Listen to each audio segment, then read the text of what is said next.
Hello, I'm Emma-Louise Coffey and you're welcome to the Dairy Edge, the Teagasc Dairy podcast. We're bringing you the latest information, insights and opinion to improve dairy farm performance.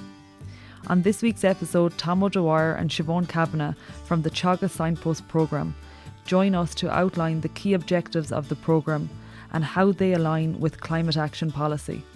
We look at it specifically in relation to climate action and reducing gaseous emissions. So we're tied into a number of international, EU and national agreements and policies. And I suppose if you go back to 2015, the UN set out a series of sustainability development goals, and there's 17 of those goals. And it's a universal call to action, basically to end poverty, protect the environment, improve the lives and prospects for everyone. And one of those 17 goals, goal 13 actually, is around reducing gaseous emissions.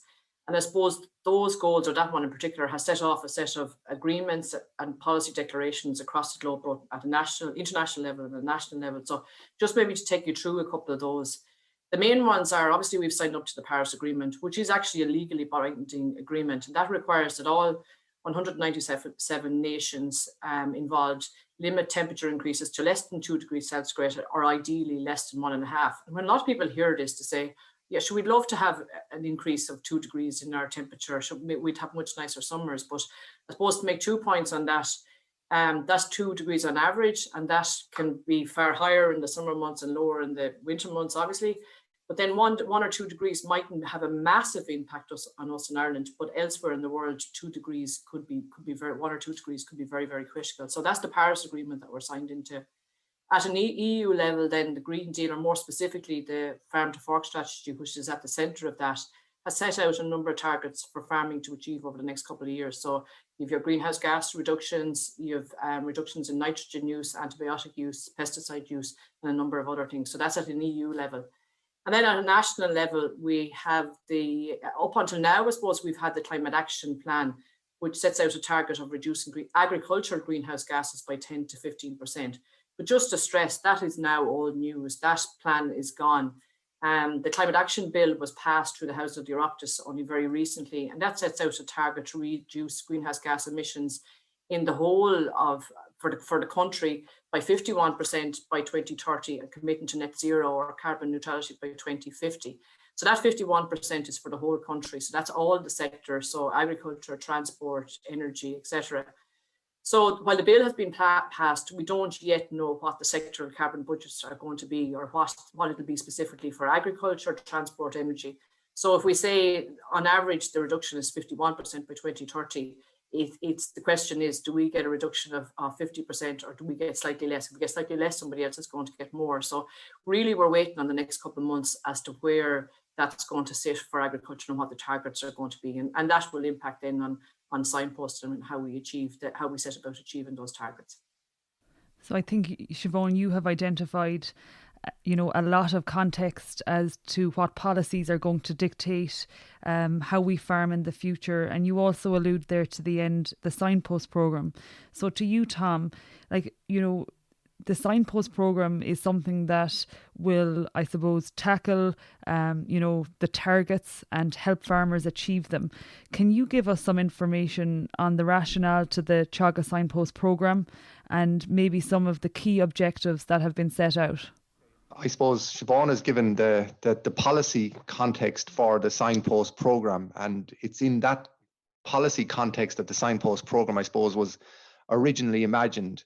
The other context to bear in mind is the piece of research work conducted by Teagasc colleagues in Johnstown Castle and Athenry, which was published in 2018 originally, I think, and republished then with slight modifications in 2019. And that's the Teagasc Marginal Abatement Cost Curve, or the Teagasc MAC. So your listeners may or may not have heard of the Teagasc MAC.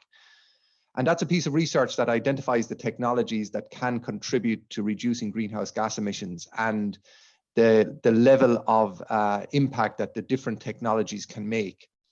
And effectively, I describe that, or I use the analogy of the MAC provides us with the tools in the climate action toolbox. So we have a number of technologies and practices which farmers can adopt to reduce emissions. And the challenge and one of the reasons why the Signpost program has been created is that it was recognized at the time of the publication of that piece of research that there was a need for a significant advisory and education effort to help farmers, to support farmers, to enable farmers to make the changes that are required. And that's what the Signpost program is about. It's about helping farmers to adopt technologies. In relation to specific objectives then, the objectives from the program, we were quite clear. The objective of the program is to reduce greenhouse gas emissions. As Siobhán said, the Climate Action Plan of 2019 indicates that agriculture needs to reduce total emissions from agriculture to the range of 17.5 to 19 million tonnes. We're currently at somewhere between 20 and 21 million tonnes of emissions annually. So that reduction was somewhere of the order of about 15%.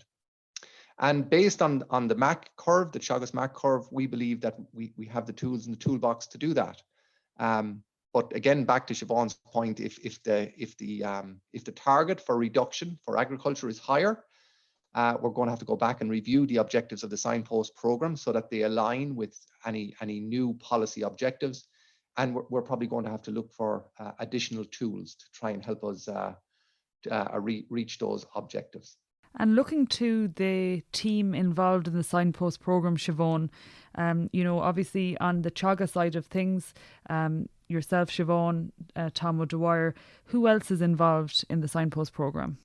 Within the direct team on the Signpost programme, you have a relatively small team of people directly employed in it. But this programme is a collaboration of industry, state bodies, farmer organisations, all working together with farmers to bring about change. So the team is quite big. The direct team that are involved in it within Teagasc is quite small, but there's a much wider team associated with it. And so within Teagasc, in reality, all of our advisors, our specialists, our education officers within the colleges, and also at a local level within the regions, our researchers are all part of the big team that are going to deliver the programme. So the advisory programme, as Tom said, is a big part of the rollout of Signpost, and that will be delivered by our own Teagasc advisors and educators, but also the frontline staff or the personnel within each of the partner organisations, and using all of their communication channels to reach as wide an audience as possible. I think it's a big plus for the programme that there is such buy-in. Like, we've over 40 organisations that have signed up to the programme and are partnering on the programme, and that gives us great leverage to get out to a much wider audience and get our messages out through so many different channels over the next couple of years. The Signpost farms are obviously another part of that team, and they're a really important part of it, because these 100 odd Signpost farms, I think we have 100 there at the moment, and there's some more to be added, are really central to the programme, and they're going to lead the way in terms of technology adoption to reduce gaseous emissions over the next couple of years. So there's a big team. The direct team involved is quite small, but really there's a huge team of people across the organisation and externally working on this programme.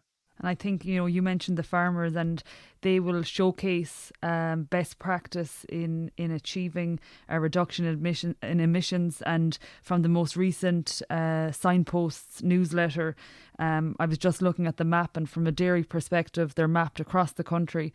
And I suppose in reality, for any dairy farmer, there's somebody in your county and maybe your locality that you can, I suppose, benchmark yourself off of. Yeah, so we've about 54 of the dairy farmers, with 54 Signpost dairy farmers, as you say, they're dotted right across the country. And we've tried to create as much diversity within that cohort of farmers in terms of scale, soil type, age profile. There's some autumn ones. We will have some organic farmers within that as well. So there is a lot of variety. And the hope is that farmers will be able to identify Signpost farms that they'll be able to follow. And to you, Tom, you mentioned the MAC curve, and if we talk practically now in terms of what you're looking at from a farm perspective, we're well versed in the benefits of things like protected urea, low emission slurry spreading, higher genetic merit animals, and also, now more and more we're seeing that people are beginning to integrate white clover on their farms. But to take it a step further, and you mentioned, adding new technologies to the climate action toolbox. But besides what I've mentioned, I guess just now, is there anything else that you see as simple wins on farms where farmers can implement changes to their practices? Yes, research is ongoing, and research will always identify new solutions which can be applied by farmers. If we look back over time, we can see items that have emerged through research and are now commonplace on farms. So that's going to continue. However, before identifying some of those new and emerging technologies, Emma-Louise, I'd just like to say that it is important that dairy farmers embrace and adopt the technologies that you have said that they are so well versed in. So, for example, protected urea. While farmers might be familiar with the technology, there's a long way to go until we have the level of usage of protected urea that we need to achieve. Likewise with white clover. Again, you are correct. I've met farmers and they're embracing white clover. And they're using slightly different altered techniques at reseeding time to ensure that white clover is established, and then the post management, they're doing things slightly differently to give the clover the best chance possible.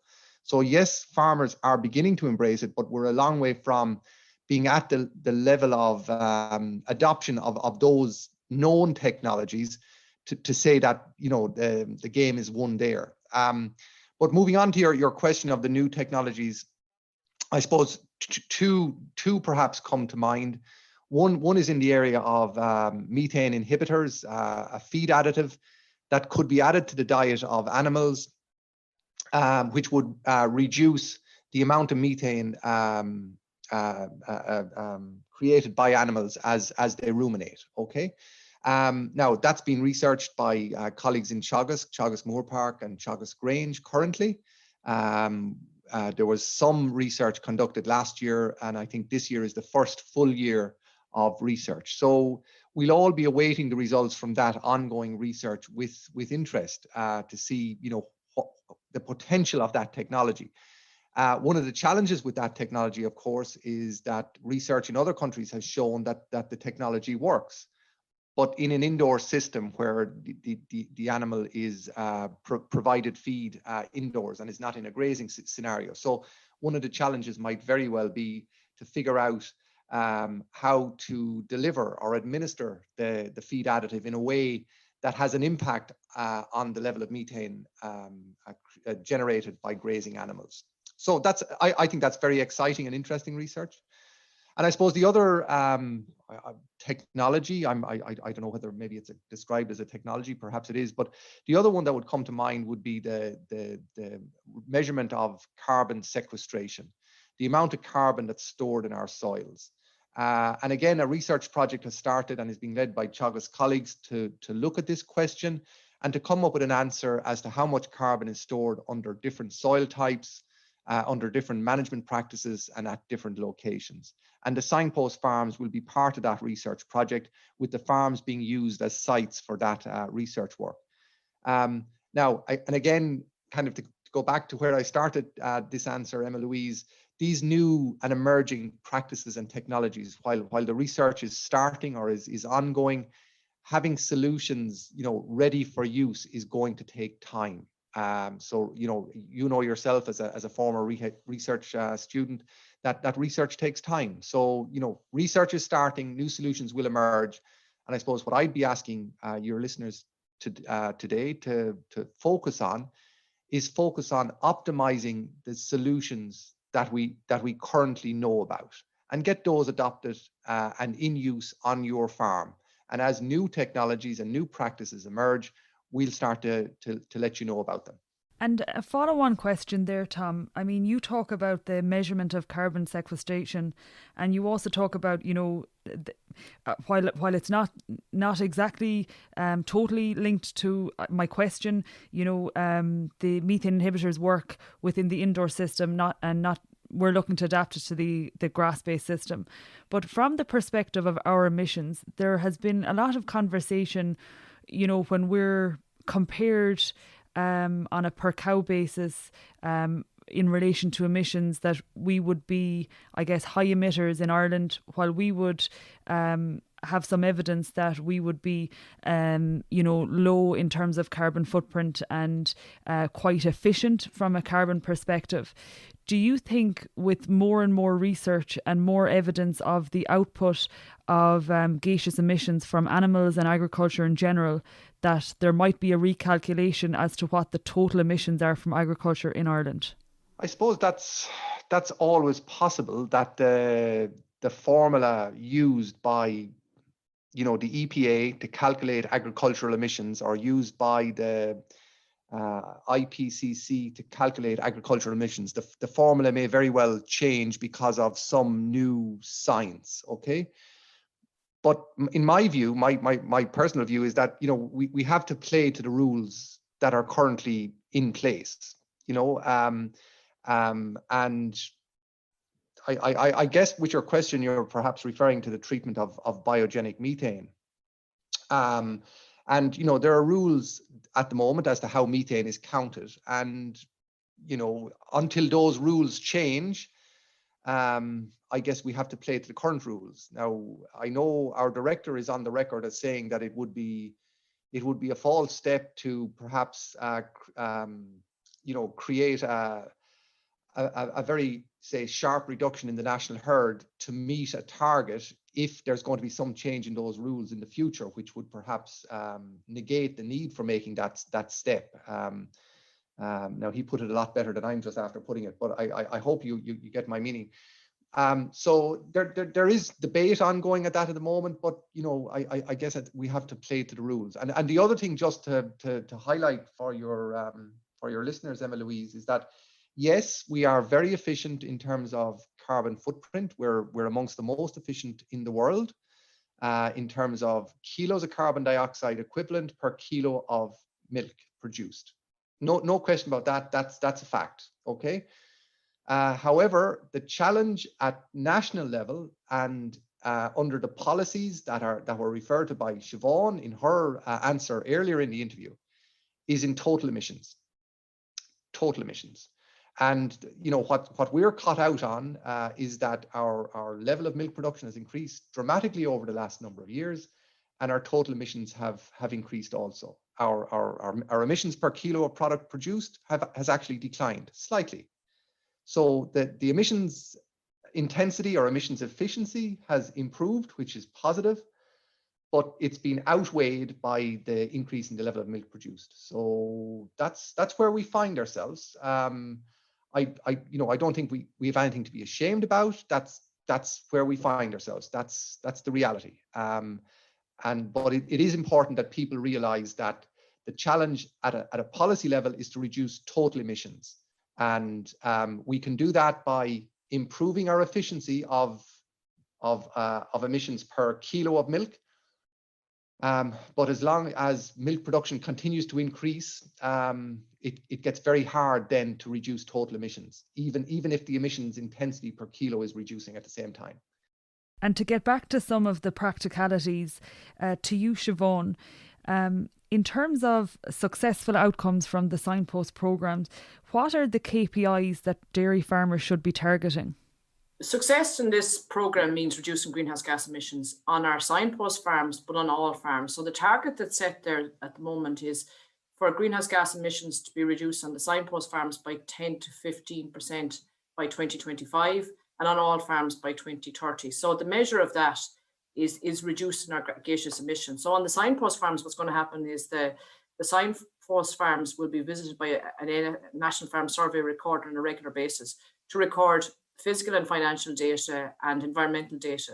This data will be used then to generate a figure for total emissions, and that'll allow us to track the Signpost farms over the next 5 years in terms of their emissions. But it's important to stress that this is not just about the Signpost farms. We need all farmers to reduce their gaseous emissions. So really, at the end of the day, success for this programme looks to the EPA report in 5 years' time to show a reduction in total emissions. And Thomas stressed that point, that it's total emissions from agriculture, a reduction in 5 years' time. That's really what success will look like. It's that EPA report for all farms. So in terms of some of the KPIs that have been set out, in particular for the Signpost farms, and this relates back to the MAC curve and a lot of the measures within the MAC curve. So pasture productivity and stocking rate. So ideally reseed non-productive swards target an increase of 2 tons of dry matter per hectare utilised over 5 years, reducing fertiliser use or reduce chemical fertiliser usage by 10% over 5 years, increase sward clover content to 20% over 5 years, reducing the amount of chemical nitrogen used, optimizing soil fertility. So 90% of soils have optimum soil fertility, adequate slurry storage, reducing protein in diets, targeting 10% of biodiversity per farm.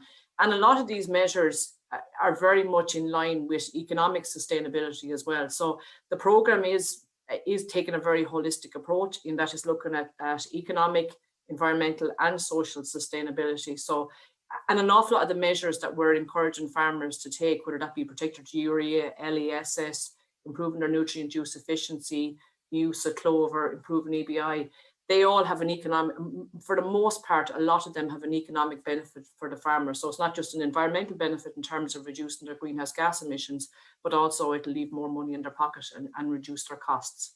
As you say, Siobhán, it's a double whammy. Like, I mean, it is contributing to the, the national target of reducing total emissions by 15%, but it's also going to lead to higher profitability at a farm level. And, I suppose, from listening to the two of you in relation to the emerging technologies and also the KPIs, they're basic things to get right, and when you add up all those things, it can lead to improved productivity and also a positive impact for the environment. And I guess just to I suppose to reiterate your point, Tom, we are all aware of protected urea, but yet there probably is a lower uptake at farm level just yet, so it's to focus on those proven technologies at this stage.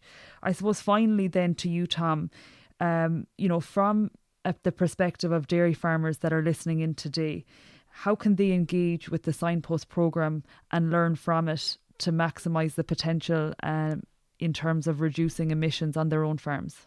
Okay, very good question, Emma-Louise. I suppose the first point, I suppose we've talked a lot during the interview about the Signpost farmers. Siobhán mentioned that there's over 50 dairy Signpost farmers spread right across the country. So the first suggestion I'd make is find out who the Signpost farmer is in your locality, and you can do that by visiting the Signpost webpage on the Teagasc website at www.teagasc.ie/signpost. So you'll know then who the farmer in your locality is, and perhaps you can be keeping an eye out on for that farmer, on maybe for events on that farm or for updates from that farm. The second suggestion I'd make is that the Signpost program is publishing an electronic newsletter on a monthly basis. We issue that on the first Wednesday of every month, and you can sign up for that newsletter. It'll be emailed directly to your inbox once you sign up. And again, you can sign up for that newsletter on our website.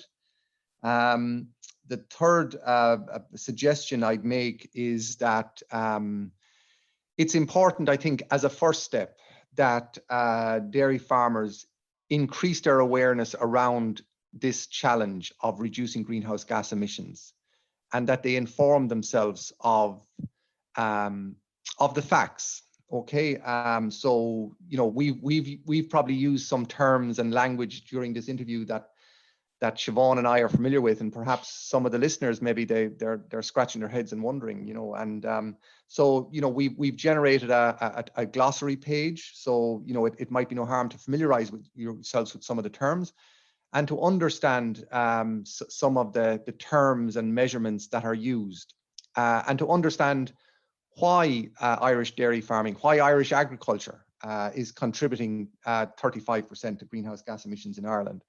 And so on. On a similar vein, then, the other thing that I'd ask dairy farmers to become aware of, to increase their awareness of, in the first instance, is what the level of emissions are from their individual farm. What's the number? What are your total emissions? what's your emissions per kilo of milk produced? Because, if we asked any of your listeners on the show, how many kilos of milk solids did you produce last year? Or how many tons of grass dry matter did you utilize last year, Emma-Louise? I guess you'd expect that a lot of dairy farmers listening to your show would be able to quote those figures back to you without having to go and look up a report. And many dairy farmers would. And I think the first stage in trying to manage greenhouse gas emissions from agriculture, but from dairy farming for the people listening to this podcast, is to understand the level of greenhouse gas emissions that are being produced currently on your farm. And that information is available through your Board BIA Sustainable Dairy Assurance Report. Board BIA provide that information to dairy farmers based on the information provided in that audit and survey process. So that would be my final recommendation, that dairy farmers familiarize themselves with the level of emissions produced on their farm. And once they have established that, then they can start to ask questions as to how to go about reducing it. We know it's summertime and people are finished school and on holidays, but I think that's a really useful bit of homework to give to people, and everyone should have that Board BIA audit available to them, and that is essentially the starting point for every farmer across the country to establish where they're at and then chip away and reduce the amount of emissions coming from their farm. Siobhán and Tom, thank you. Thank you, Emma-Louise. Thanks, Emma-Louise. That's it for this week's episode of the Dairy Edge podcast, and my thanks to Siobhán Kavanagh and Tom O'Dwyer for joining me on this week's show. Don't forget to rate, review and subscribe to the podcast. You can listen on Apple and Google Podcasts as well as Spotify. And for more information, go to the Teagasc website at teagasc.ie. I'm Emma-Louise Coffey, and join me next time for your Dairy Edge.